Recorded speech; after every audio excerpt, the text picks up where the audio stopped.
Everyone, আমি আজকে আপনাদেরকে দেখাবো ছোলার ডাল 5 মিনিটে কিভাবে সিদ্ধ করে। প্রেসার কুকার বসিয়ে দিলাম, ওখানে আমি ছোলা দিয়ে দিলাম, পরিমাণ মতো লবণ দিয়ে দিব, লবণ হলুদ মিশিয়ে দিব, 5 মিনিট সিদ্ধ করে নেব।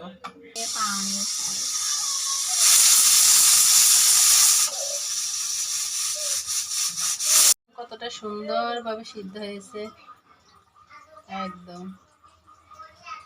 যাদের ঢেলে নিলাম, এগুলো ঠান্ডা হবে, ঠান্ডা হলে আমি এগুলো ফ্রিজে বক্সে করে রেখে দিব। যখন যা প্রয়োজন যতটুকু খাবো অতটুকু বের করব।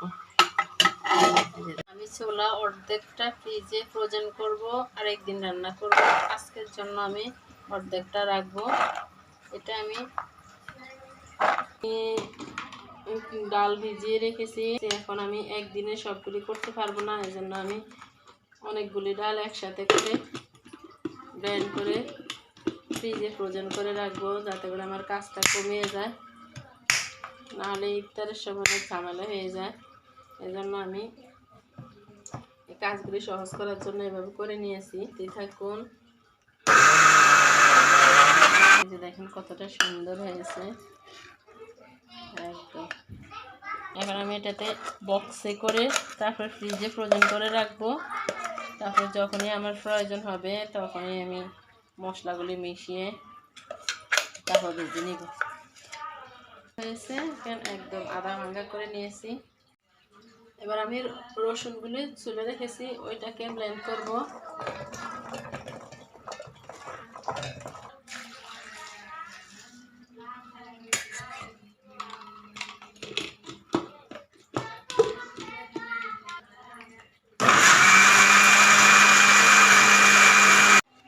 এই যে রসুনটা, এই যে আমার রসুনগুলি বক্সে বক্সে ঢুকিয়ে ওগুলো আমি রেখে দিব। সারাদিন যদি কাজই করে থাকি তাহলে এবাদত কি করব? এজন্য আমি আগে কাজগুলি একটু গুছিয়ে রেখে দিই। রমজান মাসে হলে 1/70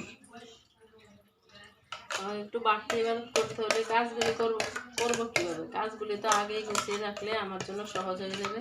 আমি আদা করে নিব, এই যে আদাটা কুচিয়ে রেখেছি।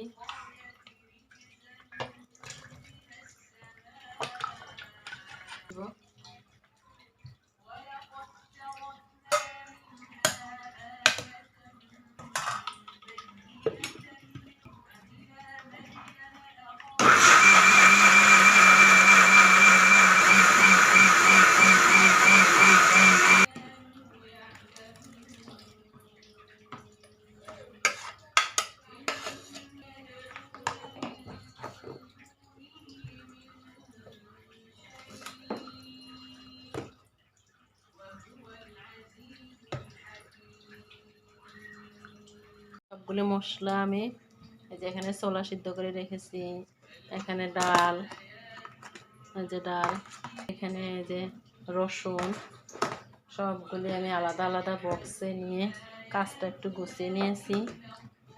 এখন আমি এগুলো সব ফ্রিজে ঢুকিয়ে রাখবো।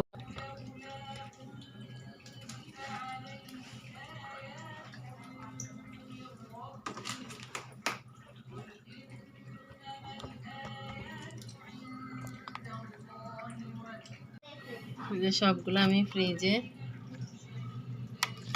ঢুকিয়ে রাখলাম।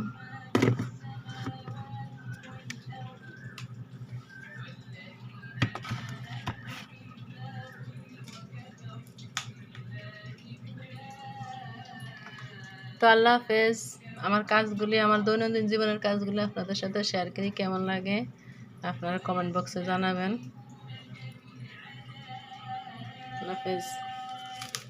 এখানে সবগুলো আমি রাখি, মশলাগুলি বক্সে বক্সে রাখি, আর এটার মধ্যে সব